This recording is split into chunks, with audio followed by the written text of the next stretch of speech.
কোনো রকম তেলের ব্যবহার ছাড়াই ২ রকমের পিঠা। আসসালামু আলাইকুম everyone, welcome back to my channel. খুব সহজে এবং মজার ২ টা পিঠার রেসিপি শেয়ার করছি। বানাতে কিন্তু তেমন কোনো ঝামেলা নেই। আর এক পদ্ধতিতে ২ রকমের পিঠা ভাবা যায়। তো আশা করছি সহজ আর মজার রেসিপি ভালো লাগবে। রেসিপি ভালো লাগলে লাইক, কমেন্ট আর শেয়ার করতে ভুলবেন না। প্রথমে আমি একটা প্যান বসিয়ে দিয়েছি। প্যানটা গরম হয়ে আসলে দিয়ে দিচ্ছি গুড়। এখানে আমি ১ কাপ পরিমাণে খেজুর গুড় দিয়েছি আর দিচ্ছি নারিকেল কোড়া। আমি এখানে ১.৫ কাপ পরিমাণে নারিকেল কোড়া দিয়েছি।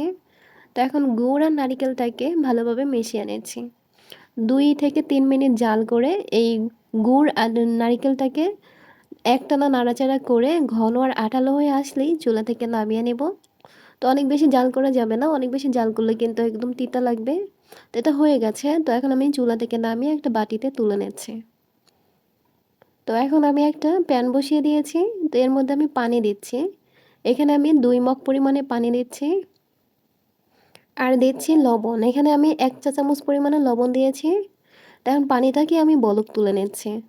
তো পানিটা বলক আসলে আমি যে মগটা দিয়ে আমি পানি দিয়েছিলাম ওই মগ দিয়ে আমি ২ মগ পরিমাণে চালের গুঁড়া দিচ্ছি। তো চালের গুঁড়ো দিয়ে অনবরত নাড়াচাড়া করে এইভাবে মিশিয়ে নিচ্ছি। এইটা হচ্ছে আতপ চালের গুঁড়ো। তো এখন খুব ভালোভাবে মেশানো হয়ে গেলে আমি ঢাকনা দিয়ে ঢেকে ২ মিনিটের মতো রেখে দিচ্ছি। চুলাটাকে একদম কিন্তু মৃদু আঁচে রেখেছি, একদম নিভু নিভু করে। তো এইভাবে ভাবেই কিন্তু এটা ভালোভাবে সিদ্ধ হয়ে আসবে। তো এটা হয়ে গেছে। এখন আমি চুলা থেকে নামিয়ে নিচ্ছি।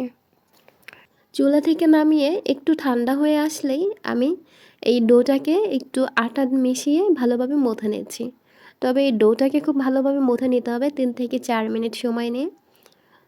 ডোটা যতটা মথে নেওয়া ভালো হবে, আমাদের পিঠাটাও কিন্তু ততটাই ভালো হবে। তো এইভাবেই আমি ভাগ করে নিয়েছি। তো অল্প অল্প করে নিচ্ছি আর ভালোভাবে মথে নিচ্ছি। তো এখন আমি অনেক বড় একটা রুটি বানিয়ে নিব। একটা রুটি বানিয়ে নিচ্ছি।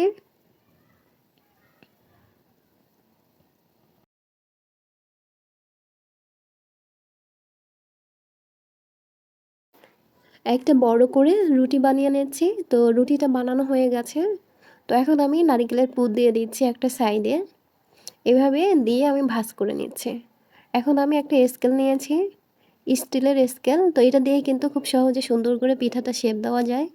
তো এইভাবেই আমি পিঠাটা শেপ দিয়ে নিলাম। তো খুবই সহজ, যে কেউ একবার দেখলেই পারবেন। আর আমার কাছেও খুব ভালো লেগেছে বানিয়ে। তো আবারও আমি অপর সাইডে যে বাকি ছিল অনেক বড় রুটি, একটা রুটি দিয়ে কিন্তু অনেকগুলো হয়েছে। তো এইভাবেই আমি সব সাইড দিয়ে বানিয়ে নিচ্ছি। তো এইভাবেই একে একে আমি সবগুলো পিঠাকে বানিয়ে নিয়েছি। তো এখন আমি এই পিঠাগুলোকে সেঁকে নেব। তো চুলায় আমি প্যান বসিয়ে দিয়েছি। তো প্যানটাকে ভালোভাবে গরম করে নিয়েছি আর চুলাটাকে একদম লো করে দিয়েছি। দিয়ে আমি এই পিঠাগুলোকে এখন সেঁকে নিচ্ছি। তো আজকে পিঠায় কোনো তেলের ব্যবহার হবে না। এভাবেই তো একটু লালচে লালচে হয়ে আসলে চুলা থেকে নামিয়ে নিচ্ছি। এই তো আমার সবগুলো ভাজা হয়ে গেছে।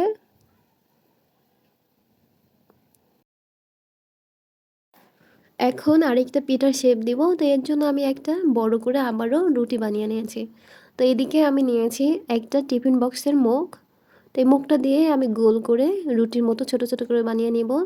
আমরা যে লুচি তৈরি করি তো এরকম করে নিয়েছি। তো যে যেমন বড় করবেন সেই রকম অনুযায়ী এই মুখটা নিলেই হবে। তো এই তো এরকম করে আমি সবগুলো তৈরি করে নিচ্ছি। তো একে একে আমি সবগুলো তৈরি করে নিয়েছি। তো অনেকগুলো হয়েছে দেখতে পাচ্ছেন।